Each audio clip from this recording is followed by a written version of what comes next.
여러분 반갑습니다.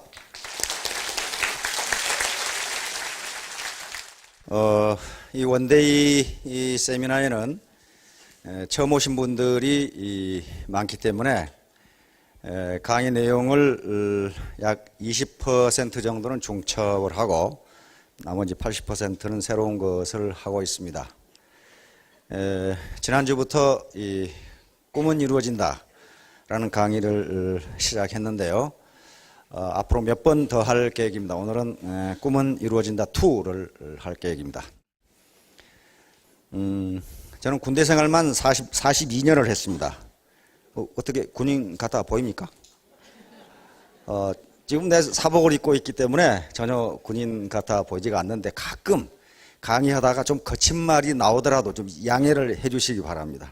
40년 동안 욕만 하고 살아가지고 아주 부드러운 말을 쓰려고 하는데 나도 모르게 이상한 말이 튀어나오니까 재벌을 개 못 주는구나 그렇게만 생각하시면 됩니다.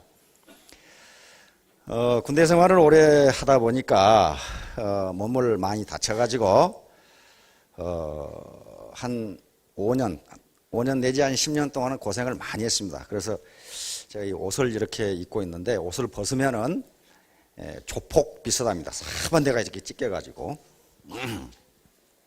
그래서 자꾸 이 전신마취 수술을 많이 하다 보니까 그 나중에는 사람이 매가리가 없어요. 근데 젊으신 분들은 매가리가 뭔지 잘 모르죠.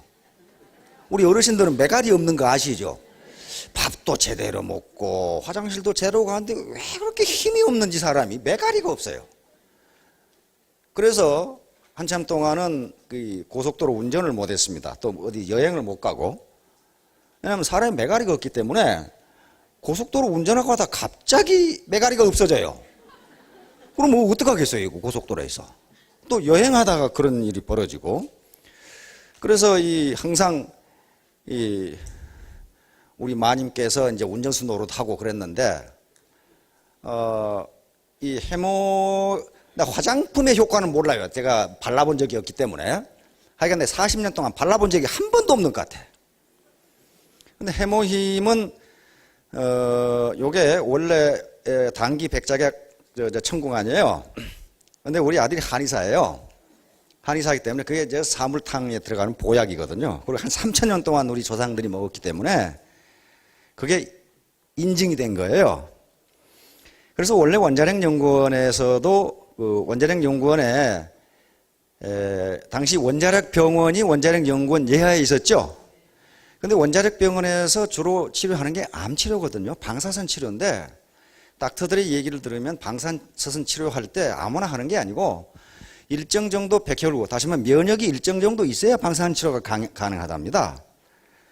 그래서 한 번 치료를 하고 또 치료를 해야 되는데 면역 수치가 낮기 때문에 못하는 거예요. 그걸 치료는 해야 되겠는데. 그래서 매우 인도주의적인 측면에서 개발된 제품입니다. 그런 거 안 해도 원자력 연구원도 있고 다른 거 연구해도 먹고 살잖아요. 그런데 장인순 박사님이 그런 인도주의적인 측면에서 그걸 한번 연구를 해보라고 그런 거죠. 그리고 방사선에 가장 많이 피폭을 당하는 사람들이 어떤 사람들이겠어요? 원자력 연구원 연구원들이에요. 방사선을 끼고 살지 않습니까, 그 사람들은. 그래서 국민들에 대한 방사선 위험 수치하고 원자력 연구원에 종사하는 사람들이 위험 수치가 달라요. 원자력 연구원에 종사하는 사람들은 굉장히 높아요, 그게. 하도 많이 맞으니까. 그래서 그 점 저 점 해서, 그러니까 처음에는 괜찮지만 수년간 쪼이다 보면은 면역이 떨어진단 말이에요.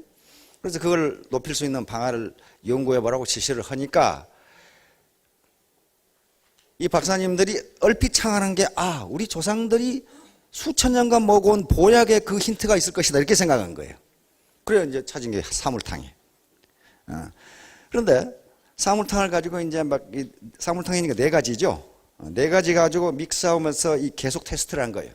테스트를 해가지고 이 면역이 약한 분들이기 때문에 가장 중요한 게 뭐냐 하면 독성이 없어야 돼요. 독성. 면역이 강하면 독성 좀 먹어도 괜찮아져. 근데 면역이 약한 분들이 독성이 있으면 안 되니까 독성을 완전히 제거하고, 그 다음에 이 4가지 중에서 하나는 너무 독성이 강하기 때문에 빼버렸고, 그리고 실험을 해보니까 세 가지를 그냥 삶아가지고 합해놓은 게 아니고 방사선 기술로 분자 구조를 바꾼 겁니다. 고분자 구조를 바꾼 거예요. 그래서 가장 효과가 큰 방향으로 분자 구조를 신물질로 만들어버린 거예요. 그러니까 다른 데서는 못 만들죠. 그게 그냥 삶아놨다면 아무나 만들어 팔면 될 거 아니에요. 그래서 그런 걸 알기 때문에 제가 스스로 테스트를 해봤어요. 테스트를 해봤는데 효과가 나요. 이게 제가 걸핏하면 이 메가리가 없고 배터리가 방전됐거든요. 배터리가 방전되면요, 이게 힘이 갑자기 없어져요. 그러니까 운전을 못하지. 운전을 못하죠. 그런데 요걸 먹으니까 배터리 방전 시간이 점점 길어져요. 점점 길어지더라고. 그래서 사실은 제가 여기 지금 강의할 수 있는 에너지가 없었어요. 막 다운되거든요. 근데 지금은 하루에 한 14시간 정도 일을 하고 있는데, 금년이 이제 임진년 새해를 맞았는데요. 여기 오신 분들이 저보다 모두 잘 살아보겠다고 하는 긍정적인 마음, 아주 도전적인 마음을 가지고 오셨을 겁니다. 전부 그렇게 되실 겁니다. 왜냐하면 그게 꿈이라면요. 꿈은 구체적이고 그것이 실천 가능해야 됩니다. 그리고 그것이 노력이 뒷받침될 때 그게 꿈이 돼요. 막연하게 아이고 나도 부자가 되면 좋을 텐데 그건 꿈이 아니에요. 그건 공상이거든요. 자, 그러면 이제 하나하나 이 꿈은 이루어진다. 어떻게 이루어졌는지 한번 보도록 하겠습니다. 자, 이제 2011년 지난해 애터미 1년을 결산하면서 마지막 이 1년을 돌아보면서 사자성어가 일취월장이었습니다. 즉 지난해에도 약 60 내지 70%가 성장을 했는데요. 굉장히 세계 경제, 국내 경제가 좋지 않은 상황에서 그렇게 고성장을 했고, 다단계 업체로서는 사상 최초로 500만 불 수출을 했습니다. 그것도 작년 6월부터 카운트해서 그렇습니다. 그러니까 1년 동안 약 1000만 불을 지금 했는데요. 그건 엄청난 국가 경제 발전에 기여를 했고, 고용 창출이라든가 소득 분배에 엄청나게 기여한 한 해였습니다. 그래서 일취월장으로 지난 한 해를 마무리를 했습니다. 그럼 금년은 어떻게 할 것인가? 2012년 애터미가 정한 사자성어입니다. 사자성어는 네 글자로 어떤 화두 또는 자기의 철학이나 이념을 나타내는 가장 좋은 방법입니다. 대통령부터 산부 요인 그리고 저명 인사들이 모두 하는 방법이 이 방법입니다. 그리고 유수한 삼성부터 시작해서 유수한 기업들이 모두 연초에 우리 회사는 이렇게 나가겠다고 사자성어를 발표합니다. 금년에 보니까 삼성은 교토 3굴로 했더라고요. 굴을 3개 파자. 곧 망하겠다. 그러니까 꽤 많은 토끼는 굴을 3개 판다. 그런 말이에요. 그러니까 삼성이 그 정도니까 금년도가 얼마나 어려울 것이다 하는 것을 지금 나타냅니다. 자, 그러면 애터미는 어떻게 할 것이냐. 예. 박한결 회장은 원칙 중심으로 했습니다. 원칙 중심. 원칙은 프린시플인데 이건 자연 법칙입니다. 원칙 중심으로 해야만 애터미는 살아남을 수가 있어요. 자, 원칙은 본질적 가치이자 자연 법칙이라고 이렇게 됐습니다. 본질적 가치라는 건요, 가치는 크게 그 속성에 따라서 두 가지로 나누는데요. 하나는 본질적 가치가 있고 하나는 도구적 가치가 있습니다. 본질적 가치는 그 자체로서 목적이 되는 가치를 본질적 가치라고 합니다. 어떤 수단이 아니고 그 자체가 목적인 가치. 예를 들면 사랑이라든지 헌신이라든지 봉사라든지 진선미, 그런 것들이 전부 본질적 가치입니다. 그 자체가 귀중하다. 사람의 생명, 요거 어떻습니까? 그 자체가 귀중한 거예요. 요것은 무엇 때문에 생명이 중요하다, 그런 거 없어요. 생명, 사람의 인권, 그 어떻습니까? 그건 무슨 그 자체가 귀중한 거예요. 요걸 본질적 가치라고 합니다. 인권, 자유, 어떻습니까? 평등, 파괴, 이런 것들이 전부 본질적 가치예요. 그것은 그 자체로 가치가 있는 겁니다.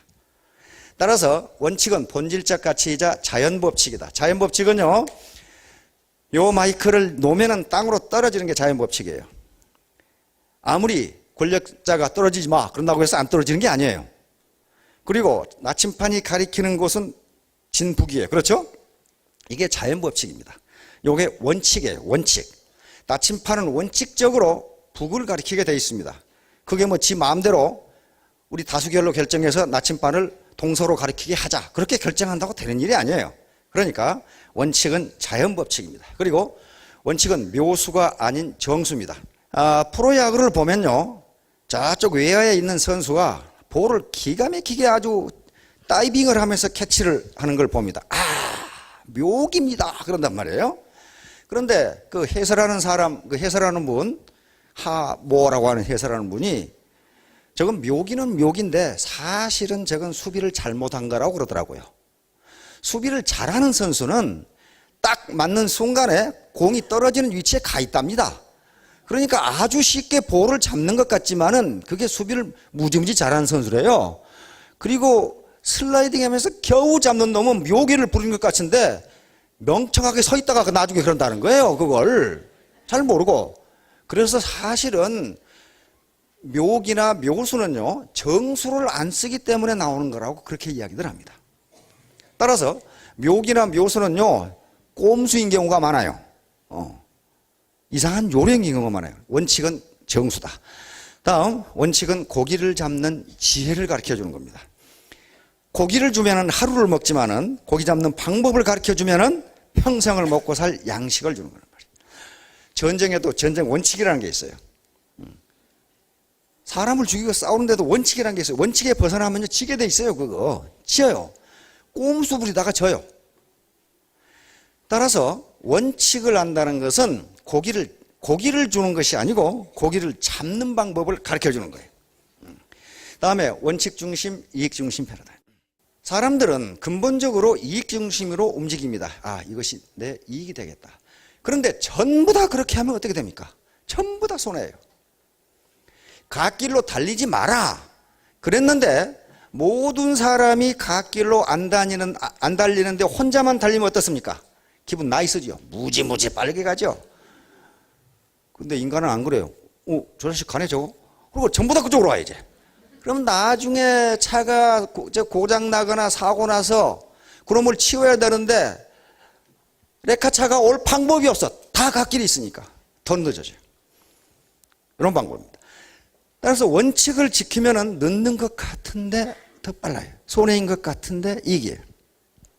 옛날 어느 조그마한 도시국가에 임금님이 공주님 생일이 돼서 내일 큰 파티를 열자. 내가 안주 고기는 얼마든지 낼 테니까 여러분들의 백성들은 저녁에 저 큰 나무통에 포도주를 한 병씩 갖다 부어라. 그래서 그렇게 하기로 했어요. 하루 종일 공주 생일을 축하하는 잔치를 하기로 했어요. 그런데 그 이튿날 날이 밝아서 잔치를 하려고 보니까 큰 나무통에 포도주가 들어있어야 하는데 맹물이 들어있어요. 맹물이. 왜 그랬어요? 밤에 다 포도주를 갖다 붓는데 나는 맹물을 갖다 부어도 괜찮겠지. 그렇게 생각하고 죄다 맹물을 갖다 부었어요. 그래서 나중에 보니까 맹물밖에 없어. 그러니까 하루 종일 고기를 얻어먹을 수 있는 기회를 놓쳐버린 거예요. 자, 맹물을 갖다 부은 것은 원칙 중심이에요? 이익 중심이에요? 이익 중심. 그렇게 하는 게 자기한테 이익이겠거든. 포도주 한 병 이익이겠거든. 거기다 포도주를 붓기로 했으면 포도주를 붓는 게 원칙이에요. 그런 차이예요. 그래서 결국 하루 포도주 한 병 갖다 붓고 하루 종일 고기를 얻어먹을 수 있는데 다 놓친 거예요. 요 차이입니다. 그 다음에 원칙 중심 and 우리 중심 패러다임. 이것은 마찬가지로 원칙 중심은 우리 중심의 패러다임입니다. 왜 이 다단계에서 또는 이 네트워크 마케팅에서 우리 중심이 중요하냐면요. 이건 문자 그대로 휴먼 네트워크를 지금 형성하고 있기 때문에 나 혼자 하는 게 아니에요. 나 혼자 해가지고 이 중에서 성공할 분 한 사람도 없어요. 여러분 가만히 생각해봐요. 객관적으로 한번 판단해 봅시다. 삼성, 현대, SK, LG에 근무하는 인적 자원과 네트워크 마케팅을 하는 인적 자원을 1대1로 비교해서 누가 생산성이 높겠는가? 누가 지식이 높고 누가 경험이 높겠는가? 누가 더 젊은가? 저쪽이 훨씬 젊습니다. 그 경쟁에서 이길 수가 없어요. 이길 수가 없습니다. 1대1로 하면은. 그래서 나 혼자는 또는 너 혼자는 결코 성공할 수 없습니다. 우리가 같이, 즉 네트워크, 휴먼 네트워크를 형성해가지고 같이 가면 성공할 수 있어요. 그것을 집단지성이라고 그럽니다. 어떤 개별지성도 집단지성을 능가할 수가 없다는 게 이미 학자들의 연구에서 밝혀졌어요. 쉽게 말하면 우리 어르신들이 말했던 중지를 모은다는 중지가 집단지성이 중지. 혼자 하지 말고 중지를 모은다. 자, 그래서 원칙 중심은 우리 중심의 패러다임입니다. 우리가 같이 잘 살자. 나 혼자 말고 우리 같이 잘 살자. 그다음에 그래서 애터미가 살 길은 오직 원칙 중심입니다. 한 사람이 빠져나가면요, 난 내 이익만 챙기겠다. 그러는 경우 그분이 이익을 챙기면 좋은데 못 챙긴다니까. 문제는 나 혼자 갓길로 가겠다. 저 혼자만 가면 되는데 다른 사람들이 다 따라가요. 거기를 따라가가지고 나중에 엉망진창이 돼버려. 따라서 원칙은 신호등과 같습니다. 그 신호등을 지켜줘야 돼요. 신호등을 안 지키면 어떻게 되겠어요? 반드시 사고가 나요. 반드시. 그래서 원칙 중심이라는 것을 금년도 화두로 삼았습니다. 이제 우리 연구소는 여시구전, 무슨 백여신가 뭐 그렇게 생각하지 마시고 이 같이 갈 여자 떼시자, 그러니까 시대의 흐름에 맞추어서, 지금 시대의 흐름이 농경시대도 아니고 산업화 초기도 아니에요. 후기 산업사회를 거쳐서 지식정보시대로 들어가 버렸어요. 지금 고도 지금 정보사회로 들어가 버렸단 말이에요. 그 시대의 흐름에 맞추어서 이 구자는 함께 구자입니다. 함께구. 명심보감 같은 데 보면은 부모님이 다 계신다 할 때 부모 구존 이렇게 말합니다. 그러니까 부모님이 모두 살아 계신다. 부모 구존. 여기서 구구진 나갈지니까 시대의 흐름에 맞춰서 함께 앞으로 나가자. 나 혼자 말고 함께, 우리 모두 함께 발전하자. 앞으로 나아가자. 또는 성공하자. 그 말입니다. 알겠죠? 이 원칙을 지켜 함께 가는 거예요. 갓길로 저 혼자 가면 저 혼자 가는데 나중에 전부 다 길이 막혀 못 가요. 신호등을 지키면서 가자. 그 말이에요. 자, 그런데 우리가 이제 여러 학자들이 연구한 바에 의하면 모든 일을 즐겁게 하는 경우에 돈이 벌린답니다. 인상 쓰고 하면 오든 복도 달아난대요. 여러분들이 복이라고 하면 인상 쓰고 있는데 거기 들어가겠어요? 안 들어가겠죠. 웃는 얼굴, 이거 웃으시잖아요. 그러니까 이 복이 이렇게 막 들어가잖아요, 지금요. 웃는 얼굴로 들어가요. 자, 그래서 함께 성공하자. 여러분, 함께 성공해야 되겠죠? 나만 잘 먹고 잘 살면 재미 더럽게 없어요. 같이 잘 먹고 잘 살아야 돼요. 자, 그래서 아주 즐겁게, 우리 리더스 클럽에서는 즐겁게 일하자. 그걸 정했습니다. 다음. 요게 성공 비결입니다. 요걸 가지고 이제 잘글잘글 씹어서 소화를 시키려고 지금 그럽니다. 요것만 가지고 있으면 성공합니다. 이 중에 하나라도 없으면 조금 어려워요. 자, 처음에 뭐예요? 꿈입니다. 꿈, 드림. 꿈만 가지고 있으면 안 돼요. 그것을 실천할 수 있는 뭐가 있어야 돼요? 깡다구가 있어야 돼요. 깡다구. 제가 잘 아는 선배 역사 교수님이 계시는데, 교수님, 우리 민족의 민족 정신을 뭐라고 부르는 게 좋겠습니까? 상무 정신 어떻습니까? 에이, 그걸 가지고 안 돼. 그럼 화랑도 정신은 어떻습니까? 그것도 약해. 그러면 우리 민족 정신을 한마디로 표현하면 뭡니까? 하는 게 그런 말 없어. 그러더라고. 그런 말 없어. 근데 좀 가깝다면은 깡다구라고 하는 것이 가장 가깝다. 그러더라고요. 실제로 그렇습니다. 중국에 거대한 대륙이 있는데요. 역사적으로 얼마나 많은 민족과 나라가 섰습니까?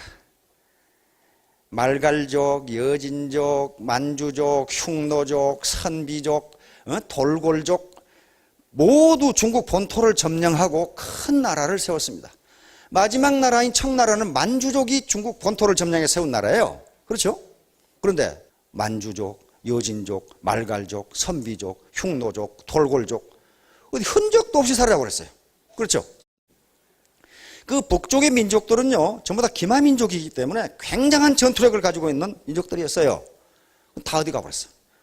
거대한 중국 대륙에 붙어서 유일은 아니지. 살아남은 두 나라가 있어요. 살아남은 두 나라가 있어요. 어디? 바로 조선과 베트남입니다. 두 나라만 살아남았어요. 그래서 중국인들이 덩치는 큰데 우리 한국, 대한민국, 조선에 대한 컴플렉스가 무지무지 강해요. 우리 한류가 대장금이 중국을 휩쓰니까 그거 보지 말라고 난리인데 보지 말아 할수록 더 보죠. 사람은 하지 말라고 더 보고 싶거든. 예? 그런 게 조금 있죠. 역사적으로 중국은 우리 조선족에게 무지무지하게 당했습니다. 고구려한테 피박살이 났죠. 수나라는 그냥 39년 만에 망해버렸고, 당태종은 그냥 눈에다 화살 맞아가지고 애꾸는 되어버렸고, 양만춘한테 그렇게 되죠. 자, 뭐 가지고 살아남았겠냐. 저쪽 베트남 이거 마찬가지. 베트남 살아남았어요. 베트남을 월남, 비에트남이라고 하는 게 남쪽에 있는 남월을 비에트남 그럽니다. 이제. 그런데 베트남하고 조선족처럼 우리 한민족처럼 깡다구가 좋은 민족이 없어요. 일제시대 또 그 전에 임진왜란 때 우리 의병장들 무기 아무것도 없는데 싸웠죠. 죽으라고 싸웠어요. 죽으라고 싸웠어요. 삼별초 어떻습니까? 징기스칸이 전 세계를 유럽까지 휩쓸어 버리는데 항복하지 않은 나라는 그놈 고려밖에 없어요. 삼별초 계속 저항하죠. 심지어는 제주도까지 도망가서 저항하죠. 고려의 임금님은 어떻게 했어요? 강화도로 들어가서 40년을 안 나와버리죠. 항복 안 해, 40년 동안. 항복 안 해. 그래가지고 대장경을 파는 거야. 그냥 야시들아 내가 항복 하나 봐라 이마. 보통 깡다구가 아니에요. 그러니까 원나라가 아주 찔렸어요. 몽골족이죠. 징기스칸 군대예요. 징기스칸 군대 가면은 전멸을 했어요. 전멸을 하는데 항복 안 해. 그러니까 원나라가 아이고 저놈들 가지고 구제할 길이 없구나. 그래가지고 겨우 어떻게 했습니까? 공주 딸 줘가지고 달랬죠. 그래서 고려 후기의 임금님들 마누라는 전부 다 원나라 공주들이야. 그러면 공주를 보낸 놈이 진 거예요? 받아들인 놈이 진 거예요 지금? 안 졌어요. 우리가 이겼어요. 자식들아 공주 보내라 이마. 그렇게 끈질깁니다. 일제시대 어떻습니까? 우리 독립군들 아무것도 없었어요. 그 당시 일본 관동군은 무지무지하게 강한 군대입니다. 만주국에 있었던 일본 관동군이죠. 그 중일전쟁을 일으킨 아주 그 원흉들인데 관동군하고 죽창이나 말이야 체코제 구식 소총 가지고 싸웠거든. 근데 그 당시에 우리 독립군이 얼마나 의지가 강했는지 참 머리가 수그려져요. 외국 기자가 보는데 우습거든. 아니 이거 저런 형편없는 소총 가지고 세계 최강의 관동군하고 싸우다니 말이 안 돼요. 서양 사람들은 이게 합리주의 사상 때문에 자기들이 진다고 생각하면 안 싸거든. 근데 우리는 고수도보다 못 먹어도 고 그러거든. 근데 왜 못 먹어도 고를 해? 먹어야 서양 놈들은 그게 이해가 안 되는 거야. 왜 못 먹는데 고를 하냐 말이야. 지금 먹어야 고를 해야지. 어? 그래. 서양의 기자가 독립군 쫄병하고 병사하고 인터뷰한 기사가 있어요. 당신들은 내가 보기에 관동군과 싸운다는 건 계란으로 파이칠인데 그거 뭐 때문에 싸우냐? 뭐 때문에? 나 같으면 안 싸우겠다. 야, 우리 독립군 우리 선배 전우 대답이 뭐라는 줄 아세요? 하루를 살아도 자유인으로 살고 싶다 그랬어요. 야, 이게 말이죠. 하루를 살아도 자유인으로 살고 싶다. 일본에 압제를 안 받겠다. 예. 이게 보통 깡다구야 이게. 칼이지. 용기입니다. 용기예요. 이게 다단계가요. 우리 사회적 인식이 더럽거든요. 이게. 내가 잘 알아요. 이게 더러워요. 이게. 또 뜯어먹으려고 하는 인간들이 무지개 있어요. 이놈들 아주. 언론같이도 언론도 아닌 언론 동네 신문들이 뜯어먹으려고 그냥 막 벌떼처럼 아가리를 벌리고 있어요. 용기가 아니고서는요 일정 기간을 버티기 힘들어요. 결심, 배짱, 용기, 인내심, 도전정신. 이 깡생깡사해야 돼. 깡으로 살고 깡으로 죽는다. 카리지입니다. 카리지. 용기가 필요합니다. 다음 끈이 있어야 돼. 네트워크. 혼자 하는 게 아니라 그랬죠. 혼자 하는 게 아니에요. 혼자 구멍가게 백날 해봐야요. 거기서 나오는 프로덕티비티 생산성 별로 안 됩니다. 많은 사람이 끈으로 연결돼서 하기 때문에 가능해요. 이거 나중에 전부 설명이 될 겁니다. 어떻게 가능한지. 그래서 아는 사람이 있어야 되고, 이거 아는 사람 없는 분, 나는 한 사람도 모른다. 그건 말이 안 돼요. 그게 적어도 마누라는 알 거고, 어? 장인 장모님은 알 거고, 그렇죠? 그래서 우리나라 평균적으로 따지면 한 250명 정도 안답니다. 즉각 명단을 적을 수 있는 사람이 그렇게 돼요. 명단을 적을 수 있는 사람이. 왜냐하면 결혼식 평균 참석 인원이 250명이.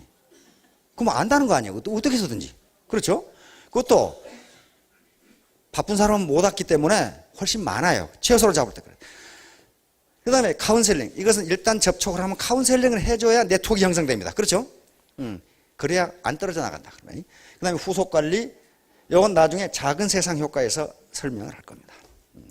작은 세상 효과는 이미 과학적으로 증명된 효과예요. 6단계만 거치면 지구상의 모든 사람이 연결되도록 돼 있어요. 트위터, 그 다음에 MSN 등에서 수십억 명을 대상으로 해보니까 6단계를 거치면 지구 사람의 80%가 연결이 돼요. 그러니까 이걸 자기하고 연결된 사람을 어떻게 찾냐 하는 것은 그건 지가 알아서 해야 돼요. 내가 어떻게 알겠어요? 지금. 그 사람이 누구를 알고 있는지. 우리 남성분들은요, 한 달이 거칠 것도 없어요. 군대 갔다 온 사람은 몇 사단 근무했어요? 27사단. 아, 나 거기. 사단이 안 같으면 군단은 같아요, 적어도. 군단은. 몇 군단? 아, 6군단. 아, 나 6군단 근무해. 금방 같아져요. 야, 그래가지고 그때부터 어때요? 자기가 군대 생활을 어떻게 했다는 건 무용담이 나오기 시작하죠. 근데 전혀 증명할 방법은 없어요. 과연 그렇게 했는지, 그렇게 용감스럽게 했는지는 바로 연결됩니다. 바로. 그거 연결 안 되면 어떻게 됩니까?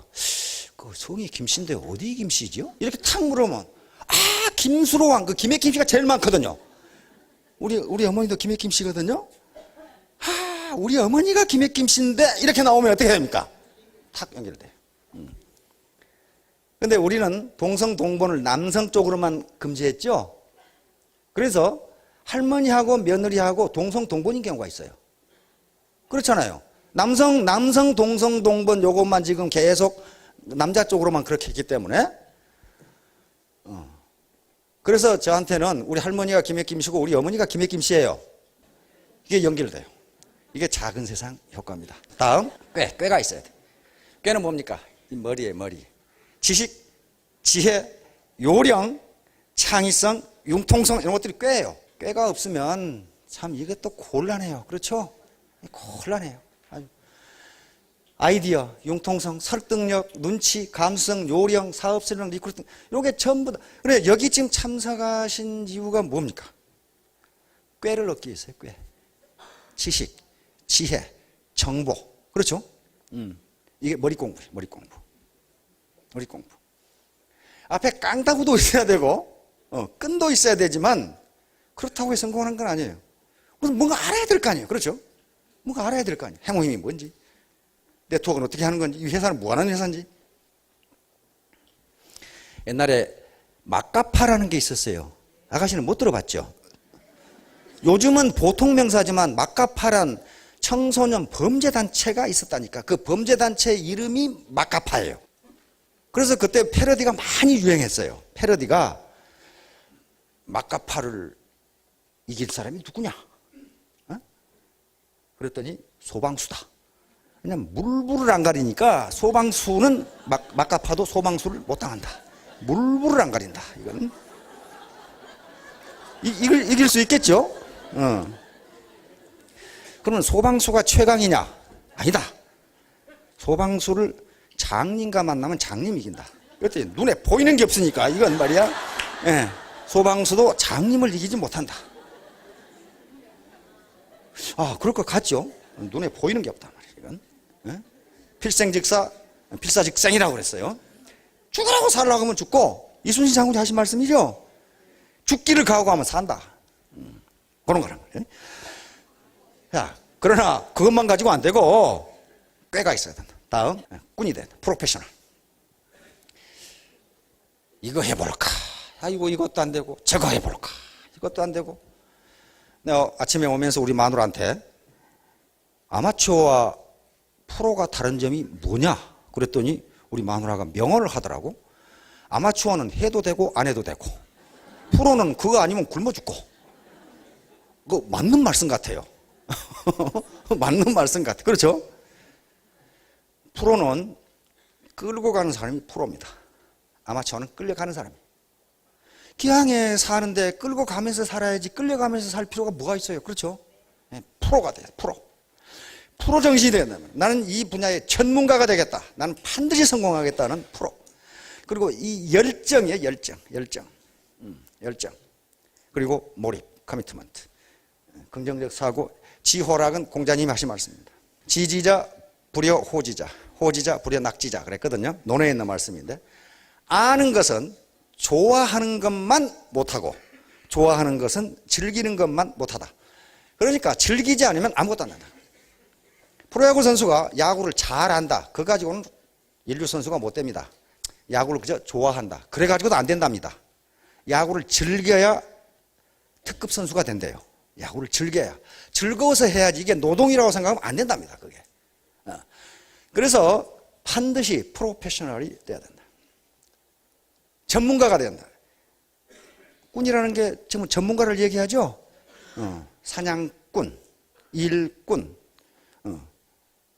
또 뭐가 있어요? 장사꾼. 그렇죠?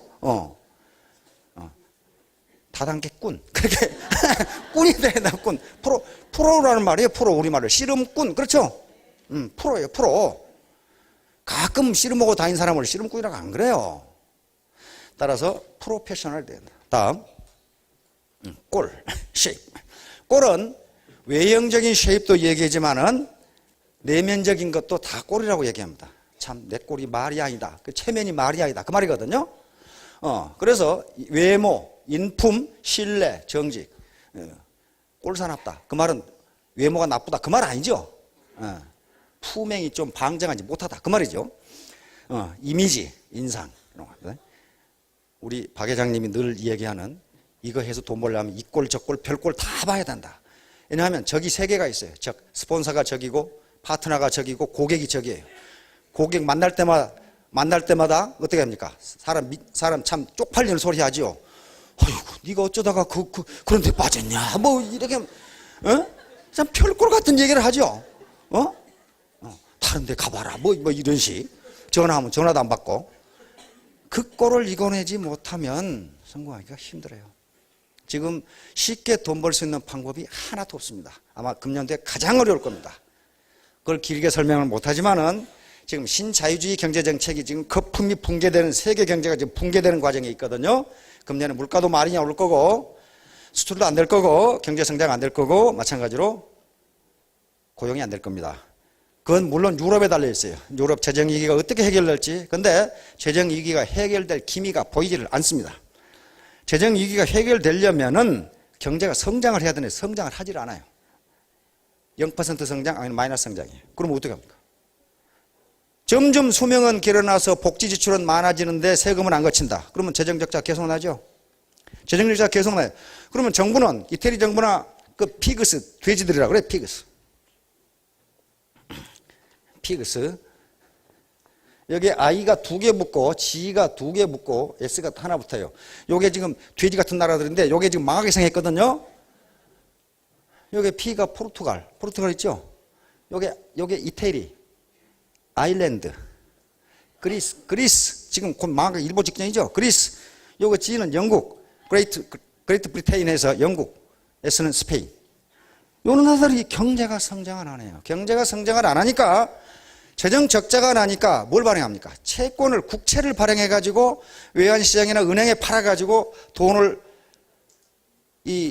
얻어서 그걸 가지고 국가를 운영한단 말이에요. 운영하는데 그러면 그 나라들이 빚을 못 갚으면 어떻게 됩니까?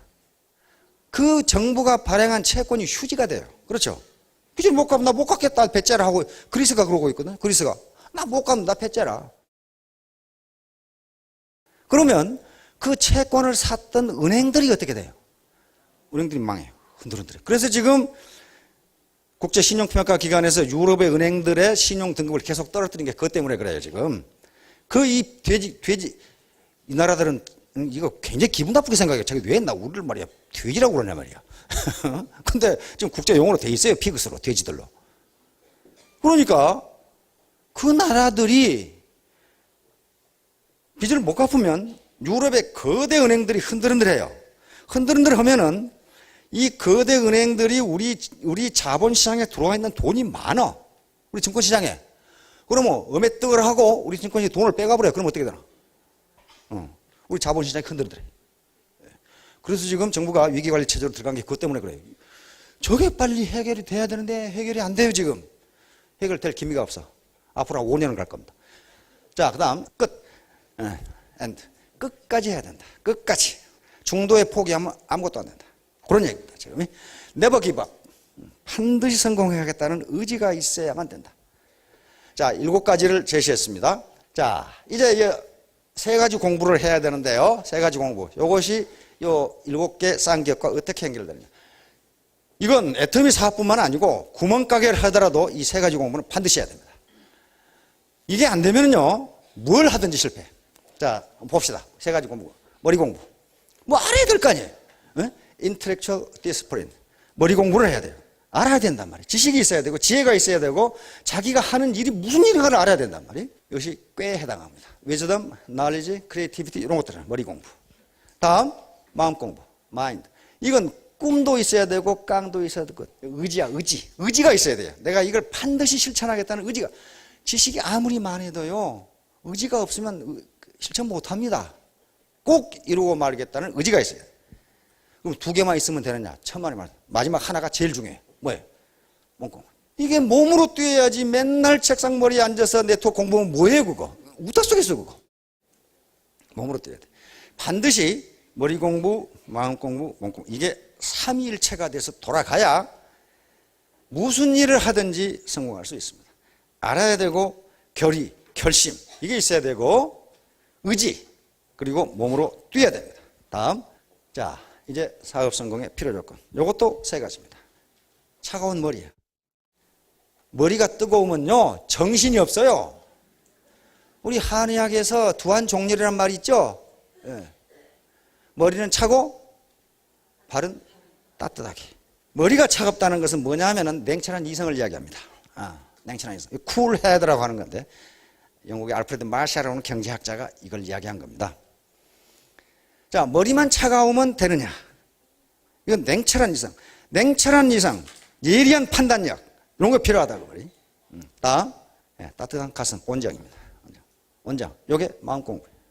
따뜻한 가슴.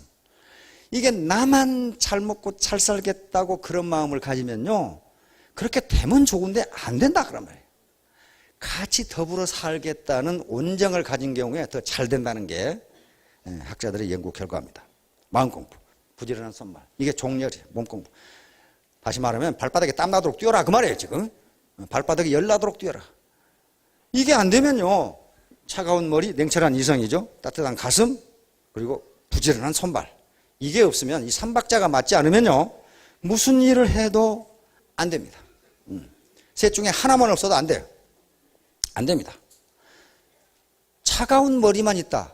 그 누가 그래요? 조폭이나 어디 고급 그 사기꾼들 있잖아요. 머리는 참 비상하게 돌아가죠. 뉴스에 나오는 사기 어떻게 쳤다는 거 들어보면 저 말이 다 뭔 말인고 그래요. 어떻게 저런 사기를 치나 하고. 그건 안 돼요. 자, 다음. 자, 충분 조건이 있습니다. 저 3가지만 하면 좀 필요 조건이에요. 사업 성공을 하는 데 있어서 반드시 없어서는 안 될 조건이 필요 조건입니다. 그럼 저 3가지 있으면 성공하냐? 100% 성공하는가? 100% 성공하는가? 그건 아닌 것 같다. 충분 조건이 있어요. 그게 뭐야? 운이야, 운, 보충. 참 재수가 더럽게 없는 경우가 있단 말이에요. 재수 없는 놈은 참 비행기 타고 가다 뱀에 물린다고. 이게 뭐 일이 안 되려면요. 일이 안 되려면 안 돼요. 우리 속담에 재수 없는 놈은 뒤로 넘어져도 코가 깨지고 재수 좋은 놈은 쇠똥에 미끄러도 이쁜이 치마 밑으로 넘어진다고. 예? 그런 속담이 있어요. 안 들어봤죠? 속담집 찾아보니까 그런 게 있더라고. 그런데 여러분들은 일단 여기에서 이런 정보를 듣는다는 건 운이 매우 좋은 겁니다. 운이 매우 좋은 거예요. 운은요, 이 운자가 무슨 운자예요, 이게? 움직일 운자예요, 움직일 운자. 운은 움직인다, 그러면. 다시 말하면, 앞에 3가지 공부를 하는 경우에 운이 온다, 그런 말이에요. 여러 운에 대한, 또는 그 심리학이죠. 정신분석학이고, 심리학자들이나 무의식의 세계입니다. 무의식의 세계를 연구하는 심리학자나 정신분석학자들은 이런 식으로 준비하면 운이 온답니다. 예, 움직일 운자예요. 움직인다 그런 말이에요. 감나무 밑에서 입 벌리고 누워서 홍시가 떨어져라 하고 그렇게 운을 기다리는 게 아니라 그 말이에요. 운이라는 게 감나무에 주렁주렁 걸렸으면 지가 올라가 따면 될 거 아니에요. 그게 세 가지 공부예요. 머리 공부, 마음 공부, 몸 공부. 차가운 머리, 따뜻한 가슴, 부지런한 손발. 이런 것들이란 말이에요. 요게 없이 나는 왜 이렇게 재수가 없냐, 운이 없냐. 그건요, 재수가 없는 게 아니라 게을러서 그래요. 게을러서. 게을러서. 물론 운이 없는 경우도 있어요.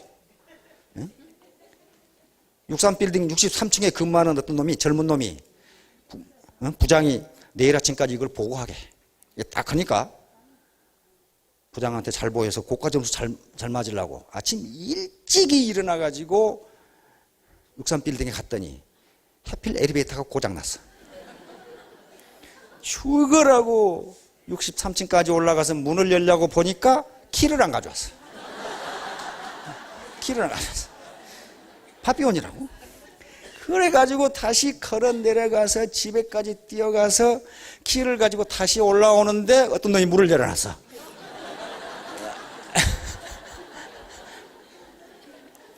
보니까 내일 아침까지 보고하라고 했던 부장님이 인상을 푹 쓰고 자네는 지금 출근하나? 이렇게. 바빠 죽겠을 때 이쪽 차선이 잘 빠질 것 같아 이쪽으로 옮기는데 이쪽이 가고 여기는 서. 그렇죠? 그런 경우가 많아요.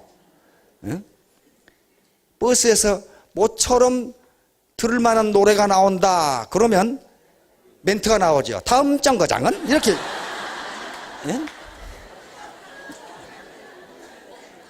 그런 경우 있죠. 집에 가서 라디오를 틀었는데 내가 좋아하는 노래가 나온다. 근데 맨 마지막 소절 나오죠. 다 지나가고. 그런 경우도 있어요. 그러나 여러 번 틀면은 제때 나와요. 자, 다음. 자, 애터미 행동 지침. 여기에 따라서 이렇게 행동을 하십사 하는 겁니다. 드레스업. 옷을 말끔하게 입고. 그 다음에 클린업. 몸을 깨끗하게, 마음을 깨끗하게, 주변을 깨끗하게. 이게 선진국일수록 그렇게 합니다. 실제로 그렇게 해요. 주변이 지저분한 사람은요, 그 행동거지도 좀 지저분해요. 깔끔하게 옷을 입고, 클린업. 쇼업은 매일 사람을 만나고. 이게 네트워크 사업이 페이스 투 페이스, 사람 만나는 사업이에요. 맨날 책상머리에 앉아서 해가지고는 되지를 않아요, 이게. 쇼. 자기를 드러내야 되는데 어딘가 나타나서 사람을 만나야 됩니다. 그 다음에 샷업. 말 너무 하지 마라. 말 너무 많이 하지 마라. 상대방 말을 들어줘야 돼요. 상대방 말을 들어주면 한참 떠들다가 뭐라고 그랬지? 그때서 그래요. 자기 말 먼저 하면 안 들어요. 예, 자기 말하고 싶었으면 목이 근질근질해 죽겠거든. 시어머니한테 욕먹은 소리, 그 다음에 시누이 꼴보기 싫은 소리 이렇게 하고 싶은데 너무 말하지 마라. 페이업, 빚지지 마라. 나무돈 빌려 장사를 나가면요 꼭 망해요. 그 다음에 cheer, 기운과 용기를 내고 never give, 절대 포기하지 말자. 자, 다음. 자, 꿈은 구체적인 목표. 이제 꿈을 하나하나 보면요. 구체적인 목표를 꿈이라고 합니다. 막연하게 기대하는 건 꿈이 아니에요. 드림은 구체적인 목표입니다. 내가 뭘 하겠다. 나는 어떤 사람이 되겠다. 나는 장군이 되겠다. 나는 이 세계 인류의 미용사가 되겠다. 이런 꿈이 있어야 된다. 자, 짐 캐리 아시죠? 예, 짐 캐리의 동영상 준비됐으면 잠깐 들어주세요.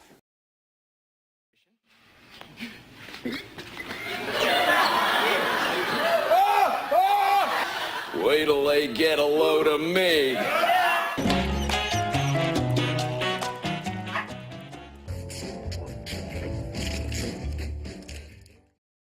자, 짐 캐리 세계적인 코미디언인데요. 아버지가 사업을 망하는 바람에 집이 너무너무 가난해가지고 집이 없어서 폐차장에서 먹고 자고 했습니다. 폐차장에서 하루에 맥도날드 햄버거 하나 가지고 하루를 때우는 그런 극한 가난 시절을 보냈어요. 그런데 항상 짐 캐리는 자기 수첩에다가 자기 지갑에다가 1,000만 불짜리 수표를 넣고 다녔습니다. 자기가 만든 거. 자기가 만든 수표죠.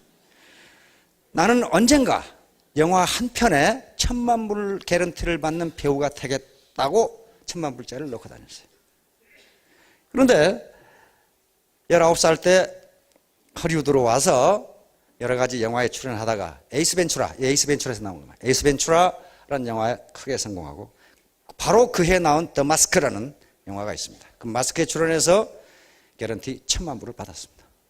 그리고 다음 케이블 가이라는 영화에 출연해서 개런티 2,000만 불을 받았어요. 자, 이와 같이 그러면 나도 오늘 당장 지갑에다가 1,000만 원짜리 수표를 하나 만들어서 넣고 다녀야지.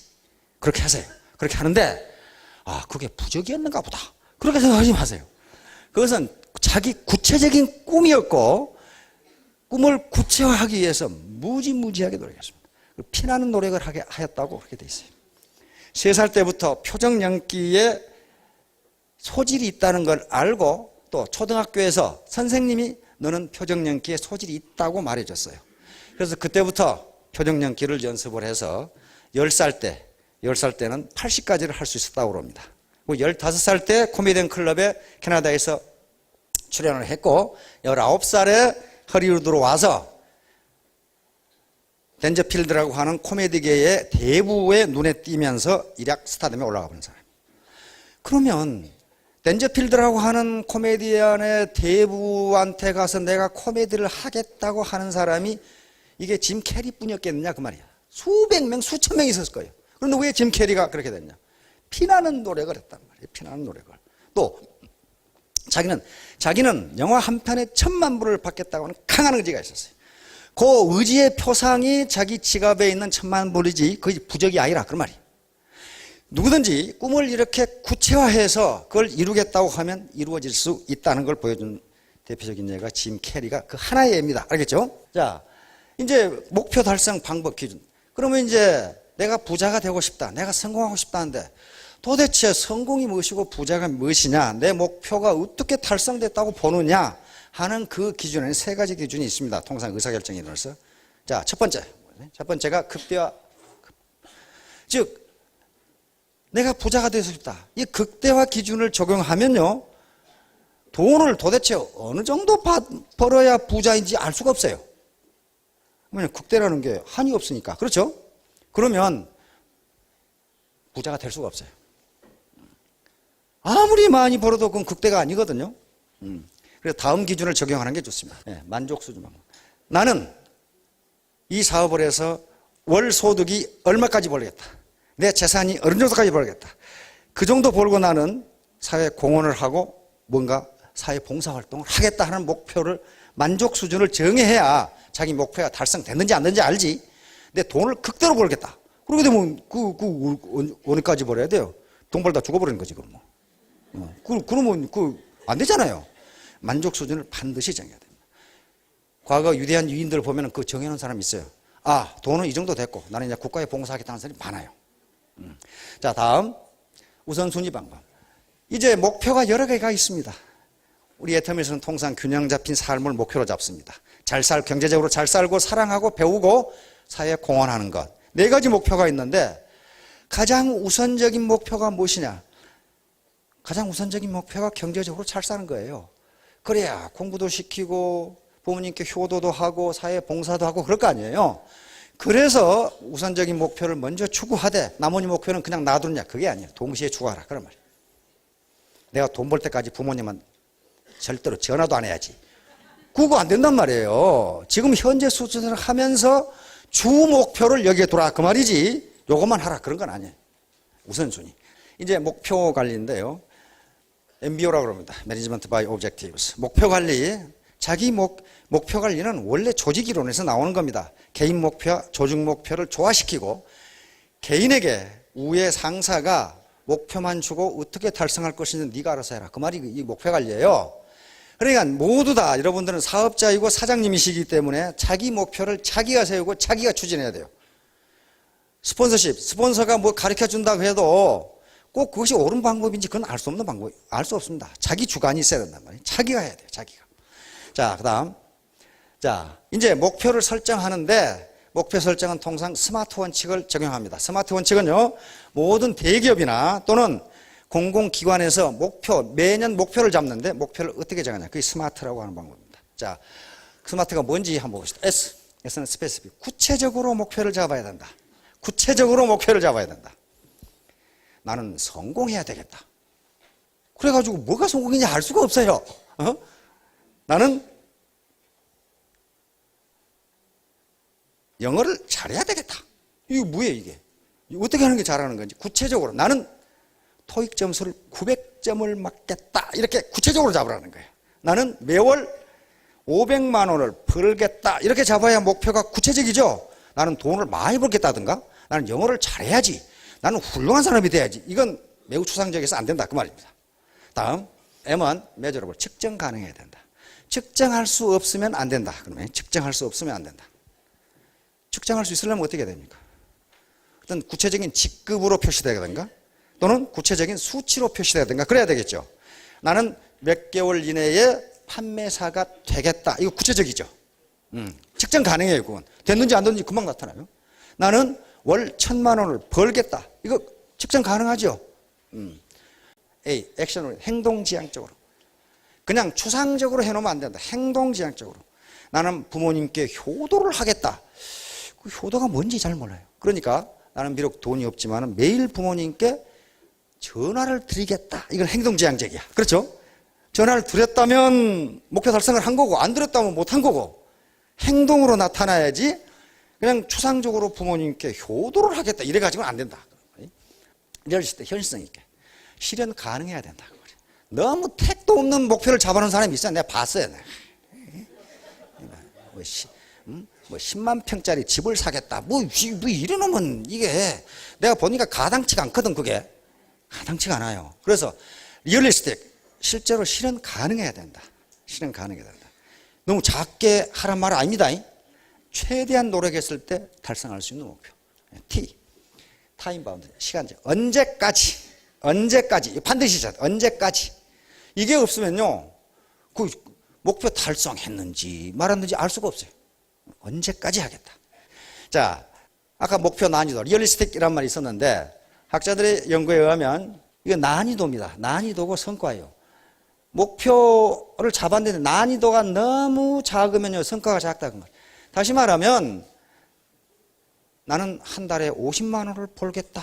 그건 성과가 목표가 너무 낮기 때문에 추가라고 노력 안 해도 그 정도는 된다 그런 말이에요. 그러니까 그건 노력을 안 터라. 그 다음에 여기 너무 높게 잡으면 그것도 아예 해봐야 안 되니까 그만두더라 그런 말이에요. 해봐야 안 되니까. 그래서 중간 정도의 난이도를 잡으면 성과가 가장 좋더라. 그래서 잡은 게 100일 판매사 작전, 1000일 1,000만 원 작전입니다. 물론 100일의 판매사 되기가 쉬운 게 아니에요. 어떤 분들은 옛날 초기에는 100일 만에 100일이 아니라 한 달 만에 된 사람도 있어요. 그러나 지금은 그렇게 안 됩니다. 그래서 그렇게 하라는 것은 구체적인 목표를 가지고 뛰다 보면 그때 희망이 보여요. 그래서 100일이 3번이면 어떻게 됩니까? 300일, 1년이 되죠. 이렇게 해서 목표를 구체적으로 세우고 가라는 거예요. 1,000일 1,000만 원, 아이고 언감생심. 그거 가능합니다. 쉽게 돈 버는 방법이 있습니까? 있긴 있어요. 도둑질하는 방법이라든가 사기치는 방법이라든가 있긴 있는데 그 사람들은 말로가 전부 공짜로 밥 먹는 데 가서 앉아 있어요. 그렇죠? 자, 그래서 이제 목표를 달성하기 위해서 행동을 어떻게 할 것이냐. 이제 1단계 긍정적 사고와 결의. 긍정적. 반드시 부정적 사고 말고 나는 할 수 있다. 나는 한 달에 1,000만 원을 벌 자격이 있는 사람이다. 이렇게 자기 세뇌를 하세요. 자기 결의를 다지는 거예요. 자기 결의를 다지는 거예요. 일반적으로 꿈이 있을 때 꿈을 구체화하고 그것과 똑같은 비중으로 중요한 것이 자기 존경이라고 되어 있어요. 셀프 리스펙트. 자존감이에요. 자존감이에요. 자존감. 아이고 내가 어떻게 언감생심 그렇게 하면 안 된답니다. 그건 사회심리학자들의 정신분석학자들이 맞아. 나는 그렇게 돈을 벌 만한 능력이 있는 사람이야. 이렇게 자신감과 자존감을 가지면 셀프 컨피던스 또 셀프 리스펙트 요걸 가지면 그렇게 실현이 된답니다. 이게 긍정적 사고예요. 긍정적 사고. 이걸 자기 충족적 예언이라고 합니다. 나는 그렇게 될 것이다. 하버드 대학의 로버트 머튼이라는 사회심리학자가 만들어낸 이론이죠. 자, 그래서 긍정적 사고를 가지고 반드시 확고하게 성공하겠다는 결의. 이게 처음이에요, 결의. 패배의식을 가지면 전혀 되지 않습니다. 그 다음에 제2단계 목표설, 아까 스마트 원칙에 의해서 좋아. 그러면 나는 언제까지 뭘 하고 왜 그걸 기간을 명확하게 정할 수 없냐면요. 전업으로 하신 분들도 계시지만 사이드 잡으로, 부업으로 하시는 분들이 있거든요. 그 여러 가지 잡을 가지고 계신 분들이 계시기 때문에 그걸 며칠이라고 이야기할 수는 없습니다. 행동계획 수립 및 실천. 자, 이걸 이제 목표를 세웠으면 구체적으로 내가 어떻게 하겠다. 하루에 내가 몇 사람을 만나겠다. 라든가 등등 뭐가 있어야 될 거 아니에요. 행동계획을 세워서 그것을 실천에 옮겨야 됩니다. 그래서 100일 계획을 세워서 추진했는데 목표 달성이 안 됐다. 그렇다면 뭐 때문에 안 됐는지를 분석해야 될 거 아니에요. 이거 다 합니다. 기업에서 다 해요. 특히 관공서나 군대에서는 무지무지하게 해요, 저거. 목표를 세워서 하고 안 되면 왜 안 됐는지, 뭘 개선해야 되는지, 이거 해야 된단 말이에요, 이거 안 하고 막연하게 이거 재수없게 돈이 안 벌린다고 그러면 말이죠. 이게 안 벌려요. 그게 안 벌린다고요. 행동으로 옮겨야 됩니다, 행동으로. 자, 이제 여러 가지 말씀을 드렸는데요. 이제 결론을 맺도록 하겠습니다. 우선 꿈은 이루어집니다. 꿈은 이루어지는데 dream comes true. 그 꿈을 구체적으로 가지십시오. 그리고 나는 그 꿈을 실현할 만한 자격이 있는 사람이다.